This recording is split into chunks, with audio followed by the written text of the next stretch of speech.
দিল্লী বিস্ফোৰণৰ প্ৰভাৱ পৰিল জম্মু কাশ্মীৰত। জম্মু কাশ্মীৰৰ নৌগামত ভয়ংকৰ বিস্ফোৰণ। 10 নৱেম্বৰত দিল্লীত সংঘটিত হোৱা বিস্ফোৰণৰ পিছত এইবাৰ জম্মু কাশ্মীৰত সংঘটিত হৈছে ভয়ংকৰ বিস্ফোৰণ। জম্মু কাশ্মীৰত শুক্ৰবাৰে নিশা 11:20 সংঘটিত হয় বিস্ফোৰণটো। বিস্ফোৰণৰ শব্দই কঁপাই তোলে সমগ্ৰ জম্মু কাশ্মীৰকে। এই বিস্ফোৰণত নিহত হয় 7 জন আৰু আহত 30 জনকৈ লোক। বিস্ফোৰণৰ ফলত ছিটিকি পৰা নিহত ব্যক্তিৰ মৃতদেহ 300 ফুট পৰ্যন্ত দূৰলৈকে। আৰক্ষীৰ বিষয়াৰ লগতে 20 জনৰ অধিক অসামৰিক লোক আহত হয়। কেইবাজনৰ অৱস্থা সংকটজনক বুলি জানিব পৰা গৈছে।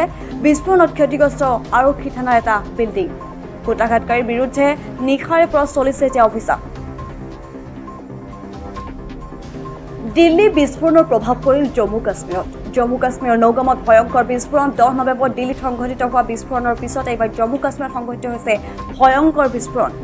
জম্মু কাশ্মীৰত শুক্ৰবাৰে নিশা 11:20 সংঘটিত হয় বিস্ফোৰণটো। বিস্ফোৰণৰ শব্দই কঁপাই তোলে সমগ্ৰ জম্মু কাশ্মীৰকে।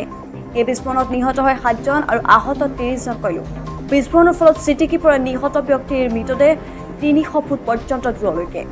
আৰক্ষীৰ বিষয়াৰ লগতে 20 জনৰ অধিক অসামৰিক লোক আহত হয়। কেইবাজনৰ অৱস্থা সংকটজনক বুলি জানিব পৰা গৈছে। বিস্ফোৰণত ক্ষতিগ্ৰস্ত আৰক্ষী থানাৰ এটা বিল্ডিং। গোটাঘাটকাৰীৰ বিৰুদ্ধে নিশাৰে পৰা চলিছে এতিয়া অভিযান।